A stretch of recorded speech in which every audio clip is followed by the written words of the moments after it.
하나님 아버지 감사합니다. 오늘 이렇게 귀한 날을 허락해 주시고 교회로 함께 모일 수 있도록 도와주셨으니 이 자리가 헛된 자리가 되지 않도록 주의 성령께서 이 시간 저희를 인도하여 주시고 말씀을 이해하도록 도와주옵소서. 예수 그리스도의 이름으로 간절히 기도합니다. 아멘.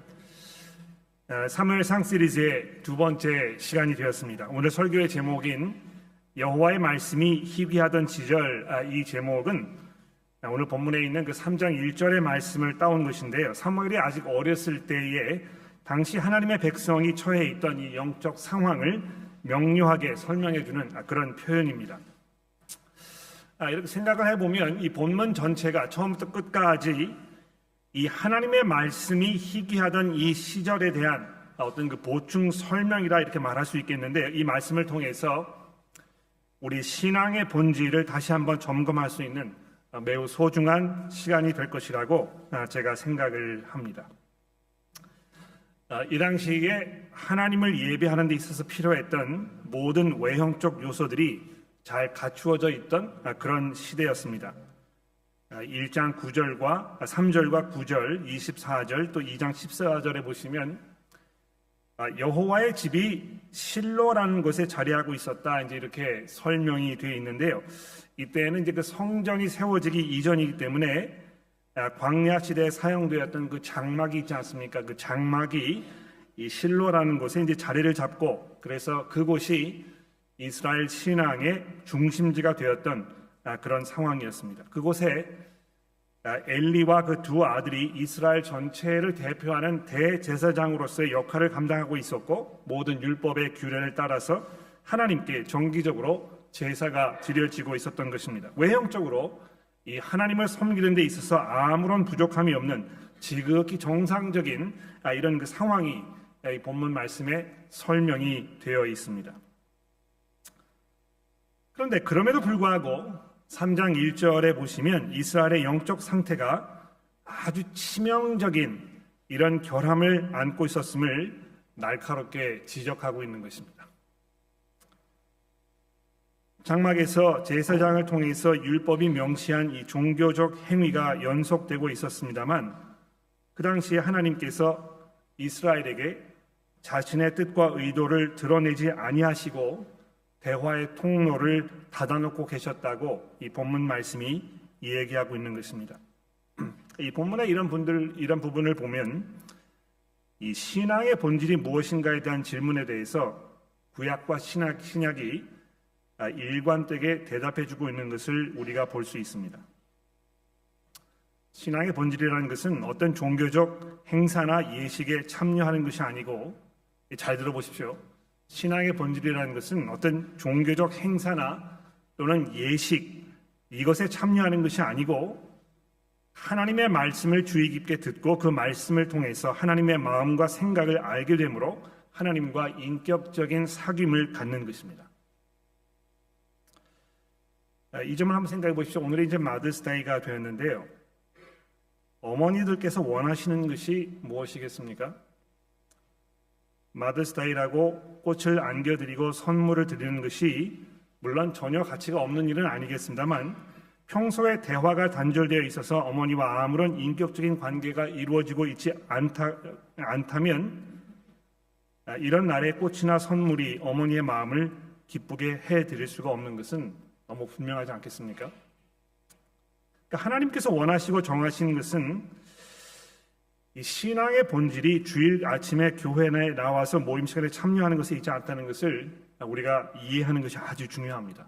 이거는 주일 아침에 교회를 오는 것이 중요하지 않다는 것을 말씀드리는 것은 아닙니다. 오해하지 마십시오. 주일날 교회에 오시는 것이 굉장히 중요한데요, 그것이 본질은 아니라는 것입니다. 하나님을 향한 신앙의 본질은 하나님의 말씀을 사모하고 그 말씀을 통해서 우리와 교제하시는 하나님과 더욱 가까워지는 것입니다. 말씀을 들으면 들을수록 하나님의 마음과 생각을 우리가 이해하고 그것을 알게 됩니다. 또 그렇게 될수록 하나님과의 더 깊은 교제가 다져지게 되는 법입니다. 더욱 하나님을 신뢰하게 되고 하나님의 크심과 하나님의 은혜로우심과 또 하나님의 인자하심이 더욱 깊고 강렬하게 마음속에 각인되지 않겠습니까?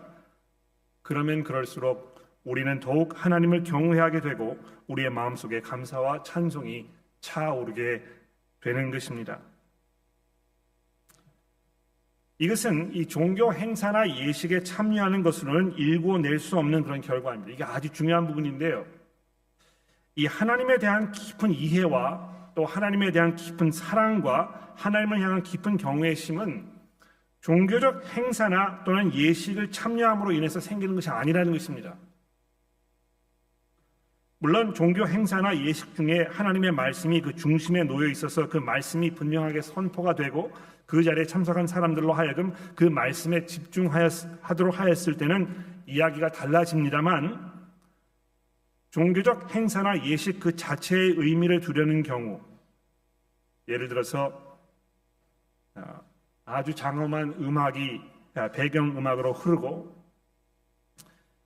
휘황찬란하게 의복을 차려입은 성직자들이 자리를 하고 있고, 조명이나 건축미 등의 부수적인 방법으로 화려하고 장엄하게 느껴지는 어떤 외형적인 분위기를 조성해내는 데는 성공할지 모릅니다만, 그것이 하나님과의 깊은 인격적 교제를 나누도록 돕지는 못한다는 것입니다. 오늘 본문을 보면 이 당시 제사장직을 맡고 있던 엘리의 가문과 연관된 많은 내용이 설명되어 있는데요. 이 설명의 요지가 무엇이겠습니까? 왜 이렇게 많은 분량을 통해서 이 당시에 그 신앙생활이 어떤 모습으로 진행되고 있는지 설명하는 그 이유가 무엇이겠습니까? 엘리와 그의 두 아들 이 홈리와 비느하스가 외형적으로는 하나님을 예배하는 데 필요한 모든 요소를 잘 갖추고 있었지만, 그들의 실제 모습을 우리에게 보여줌으로써 왜 이스라엘이 하나님의 말씀의 가뭄 현상을 겪을 수밖에 없었는지를 우리에게 고스란히 보여주고 있는 것입니다.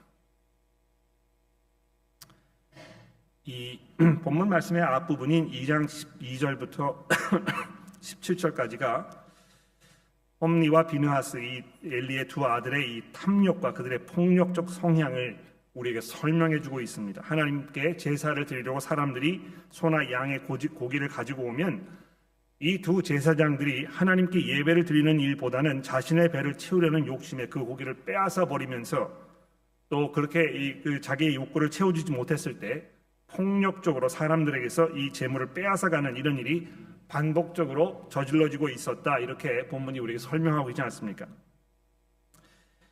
12절에 보시면 이것을 엘리의 아들들은 행실이 나빴다 하는 말로 이제 표현이 되고 있고요. 또 17절에 보시면 그들이 여호와의 제사를 멸시한 것이라 이렇게 신랄하게 설명하고 있습니다. 즉 다시 말해서 이들이 하나님을 경외하지 아니하였고 사랑하지 않았던 것인데, 12절은 그런 모습이 그들이 여호와를 알지 못한 것이라 이렇게 못 박아 둔 것입니다. 여러분, 이 아이러니한 상황을 생각해 보십시오.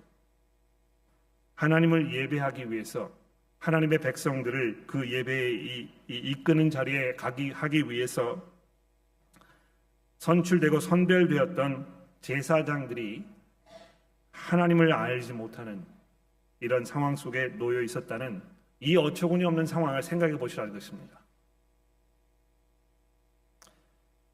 그들의 삶이 하나님의 말씀과 무관하였고, 그래서 하나님을 알지 못한 것이고, 하나님을 알지 못하기 때문에 하나님을 두려워하거나 하나님을 영광되게 해드리거나 하나님을 찬송하는 일에 아무런 관심이 없었던 것입니다. 제사장이었는데도 불구하고 그들은 하나님과 아무런 상관이 없는 사람들에 불과했던 것입니다.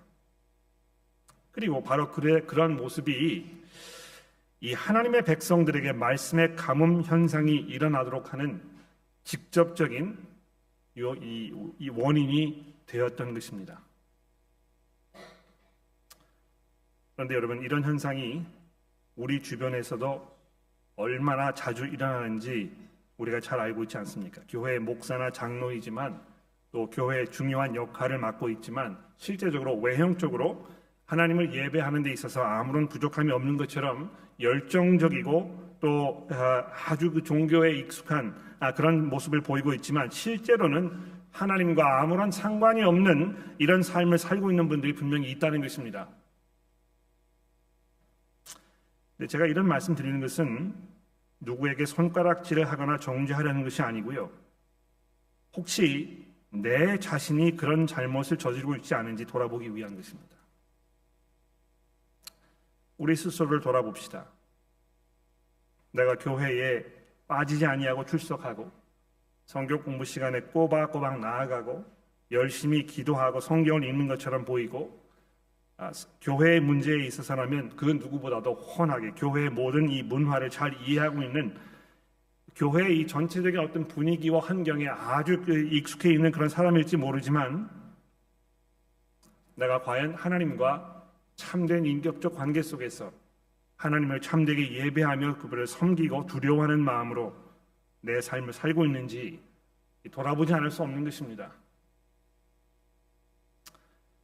우리가 사람들의 눈을 쉽게 속일 수는 있습니다만 지난주 본문이었던 이 2장 3절에서 한나가 하나님에 대하여 뭐라고 기도했는지 기억나십니까? 여호와는 지식의 하나님이시라 행동을 달아보시니라. 여호와는 지식의 하나님이시라 행동을 달아보시니라. 다시 말해서 하나님께서는 우리의 마음과 생각을 모두 알고 계시며 우리의 모든 행동을 구벼 살피시고 통찰하시는 분이시라는 것입니다.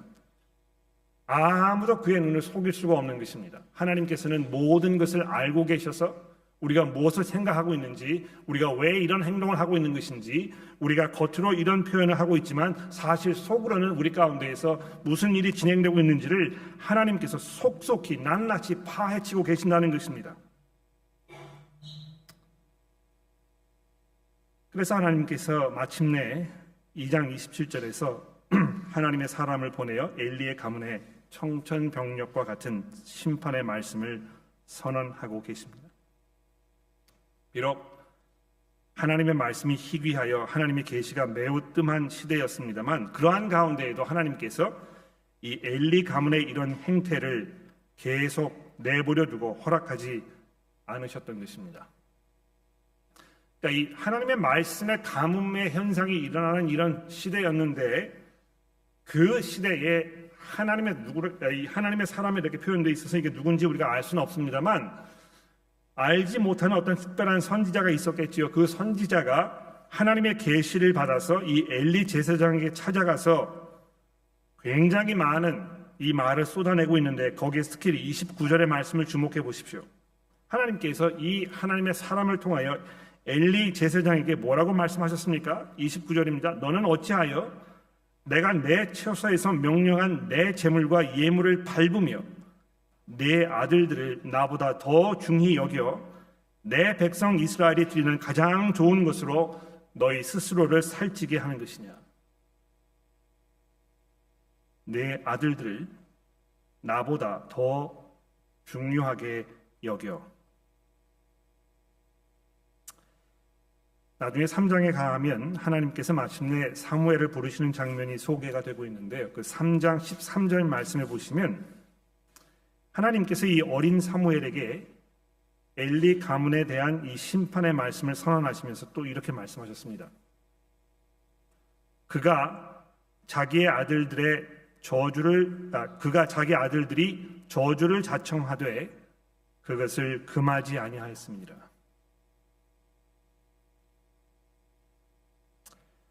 지금도 수많은 사람들이 져주고 있는 자녀들의 우상화라는 이 치명적인 죄 속에 엘리가 허우적대고 있었던 것입니다. 자녀들을 우상화하는 잘못은 매우 심각한 문제이고 지금도 아마 대부분의 부모님들이 고민하고 답을 찾기 위해서 애쓰는 그런 이슈입니다만 오늘 본문의 중심 주제는 아니기 때문에 오늘 아침에 많은 시간을 여기에 할애할 수는 없습니다. 그러나 아마 언젠가 다른 기회를 만들어서 보다 심도 있게 이 주제를 생각해 보아야 되겠습니다. 그런데 지나가기 전에 간단히 이 문제에 대해서 몇 가지만 제가 말씀을 드린다면 첫 번째로 내가 혹시 내 자녀들을 하나님보다 더 중요하게 여기고 있지 않은지 한 번쯤은 내 스스로에게, 내 아내나 내 남편에게, 그리고 주변의 형제나 자매들에게 질문해 볼 필요가 분명히 있습니다. 그런 질문을 해보셨습니까? 혹시 내가 내 자녀를 하나님보다 더 중요하게 여기고 생각하고 있는 것은 아닌가? 여보, 우리가 그렇게 하고 있지 않습니까? 그런 건 아닐까요?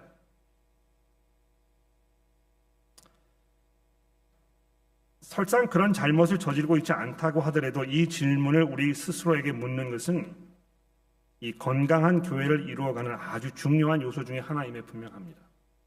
우리가 교회로서 함께 모였을 때 우리 안에서 이 자녀들에 대한 이슈를 우리가 어떻게 생각하고 이걸 어떻게 접근하고 있는가, 이것이 우리의 마음과 생각 속에 가장 중심에 있어서 자녀들에게 하나님의 말씀을 심겨드리고 그들도 역시 하나님과 함께 인격적인 관계를 맺음으로 인해서 하나님과 올바른 관계 속에서 참되게 하나님을 예배하도록 우리가 이끌고 있는가, 이 문제를 우리가 심각하게 얘기하고 다뤄보는 이 문제는 이 교회가 지금 어느 방향으로 가고 있는가, 교회가 무엇을 중요하게 여기고 있는가, 이것을 판단하고 결정하는 아주 중요한 지표가 된다는 것입니다. 두 번째로 내가 지금 내 자녀를 우상화하고 있는지 아닌지의 문제는 보편적인 실수와 개인적인 독특한 형편에서 이 필연적인 선택을 하는 것, 이 두 가지 잘 구분할 필요가 있다는 것입니다. 다시 한번 설명드려 볼게요. 지금 내 자녀를 내가 우상화하고 있는 게 아닌가, 이거를 이제 살펴보는 이 문제에 있어서 이 가정이 또 이 아이가 처해 있는 그 특별한 상황과 또 그 형편, 그러나 동시에 모든 사람들에게 일괄적으로 공통적에 적용되는 어떤 그 필요성, 이 두 가지를 잘 구분해서 판단해 볼 수 있어야 한다는 것입니다. 각 자녀마다 그들만의 특별한 상황과 형편이 있는 것이고 각 가정마다 다른 사람들은 잘 알지 못하는 특별한 필요에 의해서 이런 선택을 할 수밖에 없는 그런 경우가 분명히 있는데요. 우리가 이제 그런 상황을 염두에 두지 않고 보편적인 기준을 모두에게 적용해서 평가하는 것이 경우에 따라서는 매우 섣부른 판단일 수 있다는 것입니다. 그러나 동시에 특별한 경우라는 것을 일종의 변명으로 내세우는 것도, 또 그것을 자신의 자녀를 우상화를 하는 그 정당화시키는 경우로 생각하는 것도 얼마든지 일어날 수 있다는 것입니다.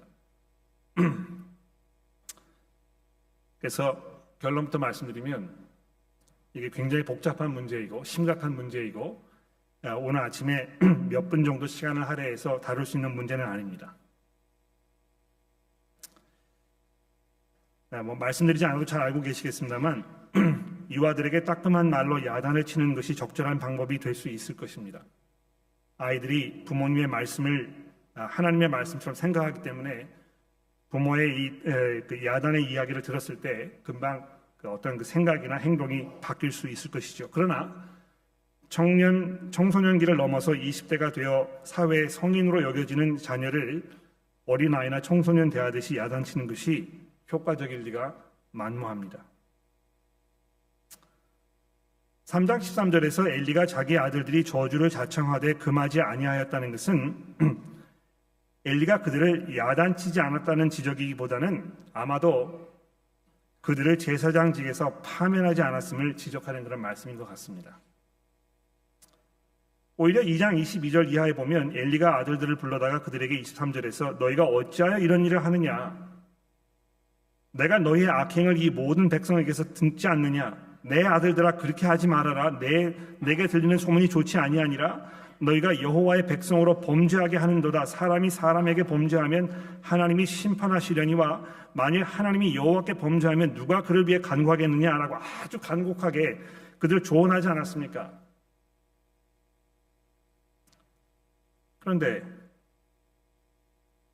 심한 말로는 더 이상 변화를 이끌어내기 불가능한 시점이 분명히 있다는 것입니다.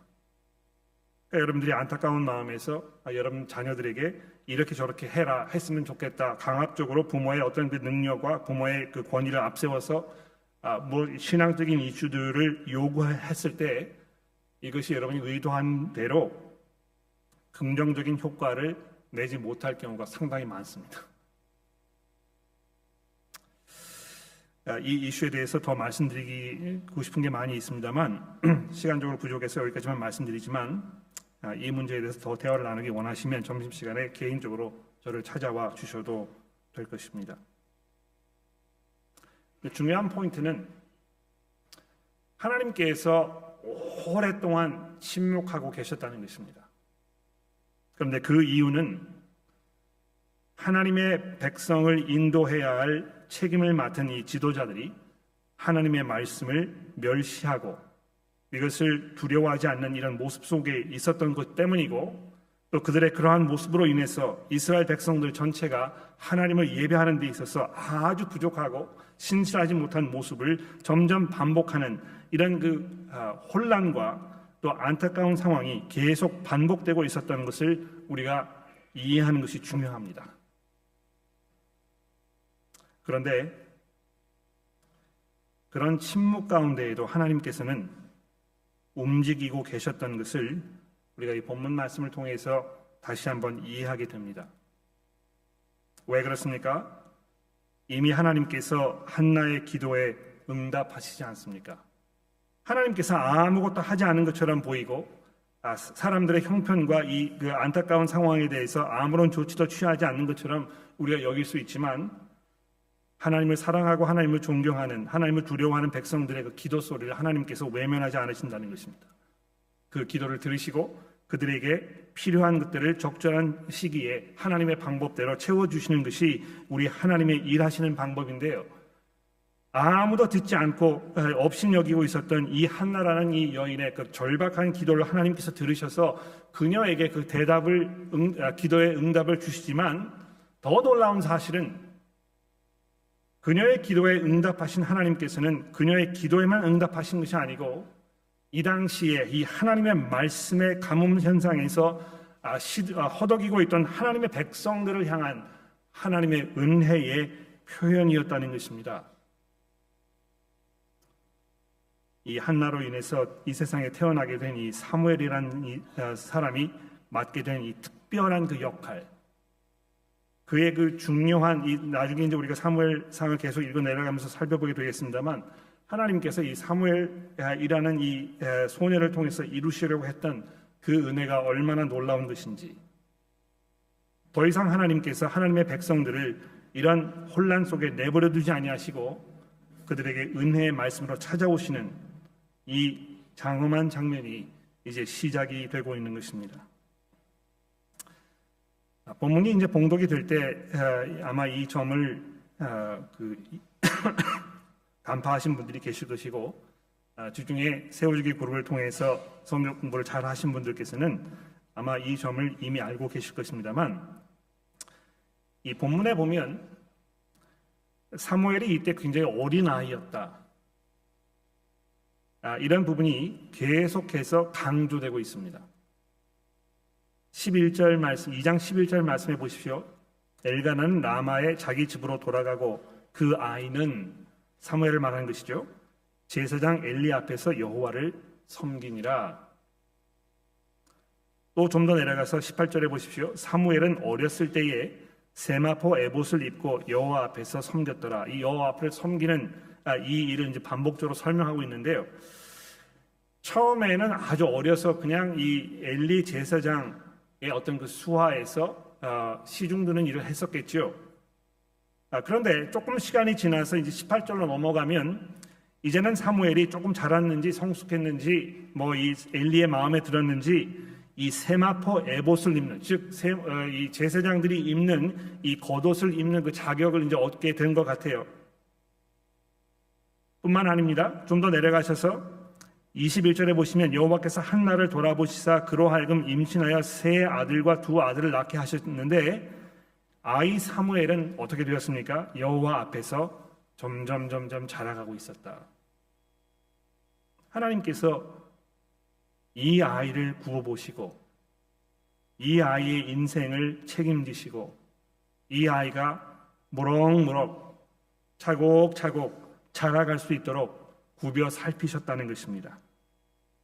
그래서 26절에 보십시오. 아이 사무엘이 점점 자라매 여호와와 사람들에게 은총을 더욱 받더라. 이 계속해서 사무엘이 성장하고 성숙하여 이제 하나님의 사람으로서, 하나님의 그 선지자로서, 하나님의 사사로서 이스라엘 백성들을 이끌어갈 수 있는 어떤 그 역량과 이 상황과 여건이 마련되는 이 과정을 우리에게 설명해주고 있다는 것입니다.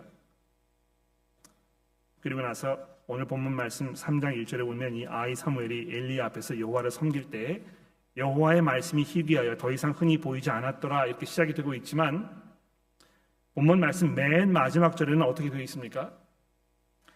사무엘이 자라매 19절입니다. 여호와께서 그와 함께 계셔서 그의 말이 하나도 땅에 떨어지지 않게 하시니 단에서부터 브엘세바의 온 이스라엘이 사무엘은 여호와의 선지자로 세우심을 입은 줄 알았더라. 여호와께서 실로에서 다시 나타나시되 여호와께서 실로에서 여호와의 말씀으로 사무엘에게 자기를 나타내시니라. 이것이 얼마나 감동적인 상황입니까? 여호와의 말씀이 희귀하여 하나님의 말씀을 듣기가 거의 불가능했던 이 시대에 아무도 주목하지 않았던 이 시골 산골짜기에서 내려온 이 천박한 여성의 한 아이가 하나님 앞에서 자라고 형성되어 이제 어느덧 여호와 앞에서 그의 말이 하나도 땅에 떨어지지 아니하는 이 영적 파워를 가지고 온 이스라엘을 하나님의 말씀으로 인도하는 이 자리에 오르게 되었다는 것입니다. 이것은 사무엘이 잘나서, 사무엘이 특별해서, 사무엘이 하나님의 보시기에 합당한 어떤 그 모습이 있어서 이렇게 한 것이 아니라는 걸 분명히 알 수 있습니다. 오늘 본문 말씀 1장부터 오늘 3장에 보시면 사무엘이 어떤 그 특별한 그 퀄리티를 가지고 있었다는 데 대한 아무런 설명이 없습니다. 그저 하나님께서 한나라는 어머니의 기도에 응답하셔서 그를 긍휼히 여기셔서 그를 온 백성들을 구원하시기 위한 은혜의 통로로 사용하여 그에게 태어난 이 아이가 여호와의 말씀을 이스라엘 백성들에게 전하는 선지자로서의 역할을 맡도록 그를 부르시는 이 하나님의 강권적인 은혜가 여기에 나타나고 있다는 것입니다. 하나님께서는 항상 이렇게 일하시는 것입니다. 하나님의 사랑하는 백성들을 이끌고 인도할 하나님의 마음에 흡족한 하나님께서 계획하셨던 그 리더를 일으키셔서 그들로 하여금 하나님의 말씀에 집중할 수 있도록 하나님의 백성들을 인도하시는 것입니다. 오늘 본문에 보시면 2장 35절에 아주 중요한 말씀이 있지 않습니까? 엘리에게 하나님의 이 심판의 말씀을 선언하시면서 이런 약속을 이스라엘 사람들에게 하고 계십니다. 하나님께서 내가 나를 위하여 충실한 제사장을 일으킬 것이다. 엘리가 제사장으로 부름을 받았지만 또 그의 아들들이 그 뒤를 이어서 이 역할을 맡도록 되어 있었지만 그들의 그 신실하지 못함을 안타까워하셨던 하나님께서 무슨 해결책을 제시하고 계시는 것입니까? 내가 나를 위하여 신실한 제사장을 일으킬 것이다. 그리고 그 사람은 내 마음, 내 뜻대로 행하는 사람일 것이다. 그를 위해서 내가 견고한 집을 세울 것인데 그가 나의 기름 부음을 받은 자 앞에서 영구히 행할 것이다.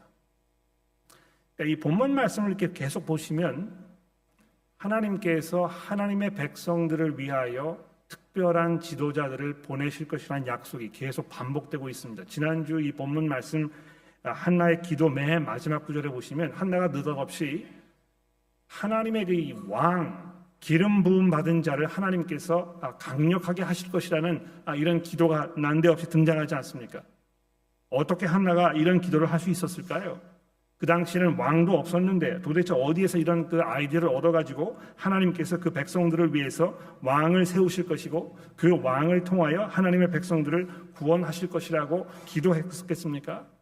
하나님께서 자기 자신의 의도와 생각을 이 여인에게 보여주셨던 것입니다. 그리고 엘리에게도 또 말씀하십니다. 내가 나를 위하여 너와 같지 아니한 이 충실한 제사장을 일으킬 것이다. 그리고 그가 나의 기름 부음 받은 자 앞에서 영구히 행할 것이다. 도대체 누가 이 충실한 제사장이 될 것인지, 또 나의 기름 부음을 받은 자는 누구를 말하는 것인지, 이런 질문이 우리 마음속에 뭉게뭉게 피어오릅니다. 이 질문에 대해서 아직 본문 말씀이 우리에게 답하고 있지 않기 때문에 제가 미리 답을 드리지 않겠습니다만, 여러분께서 이제 사무엘상을 쭉 읽어 내려가실 때 하나님께서 어떤 마음과 생각을 가지고 계셨는지, 어떤 방식으로 이스라엘 백성들에게 필요한 이 절대적인 지도자를 보내실 것인지에 대해서 잘 찾아보시고 생각해 보시기를 바랍니다. 물론 이러한 모든 약속이 먼 훗날 베들레헴의 말구 위에서 태어나신 예수 그리스도를 바라보는 그런 예언의 말씀이라는 것이 의심의 여지가 없습니다만, 이 당시 이 상황에 놓여 있던 이스라엘 백성들이 이런 하나님의 이 약속을 들으면서 얼마나 마음속에 기대가 되고 흥분이 되었겠습니까? 우리의 이 가뭄의 시대가 이제 끝나고 하나님께서 비로소 일어나셔서 그 말씀으로 우리를 다시 인도하실 것이라는 이 확실한 약속이 사무엘이 자라나서 여호와의 선지자로서의 역할을 감당하는 이 장면으로 오늘 본문 말씀이 마감되고 있습니다. 사랑하는 교회 여러분, 하나님께서 하나님의 백성들을 위해서 일으키신 그 리더를 통하여 하나님의 말씀이 온 하나님의 백성들의 삶 속에 풍요롭게 임하는 그 은혜가 예수 그리스도 그분을 통해서 우리에게 성취된 것입니다. 골로새서를 통해서 사도 바울이 뭐라고 얘기합니까? 그리스도의 말씀이 너희 가운데 풍성히 거하도록 하라. 왜 그런 것입니까? 하나님께서 그 백성을 다스리시고 인도하시는 그 방법은 그 백성들로 하여금 우리의 리더이신, 우리의 인도자이신 예수 그리스도의 말씀을 듣게 하시고 그분의 음성을 우리의 목자의 음성으로 알아들어서 그분을 따라가고 그분에게 믿음을 고백하고 그분을 섬기며 우리 삶의 이유와 목적으로 생각하시도록 우리를 인도하셨기 때문이라는 것입니다.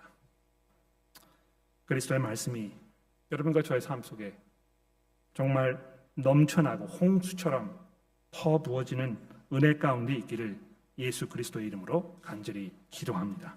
기도하겠습니다.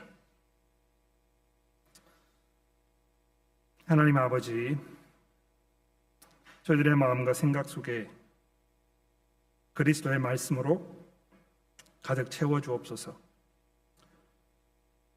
그리스도의 말씀이 아니면 우리가 갈 바를 알지 못하고 우리의 소망이 어디에 있으며 우리가 왜 이 땅에 살고 있는지 이해하기 어렵사오니 주여 저희의 강박한 마음을 말씀으로 녹이시며 우리의 우매함을 깨뜨리셔서 주의 말씀을 사모하게 하시고 그 말씀으로 늘 풍족하며 또 강건해지며 단단해지도록 우리 모두를 인도하여 주옵소서. 예수 그리스도의 이름으로 간절히 기도합니다.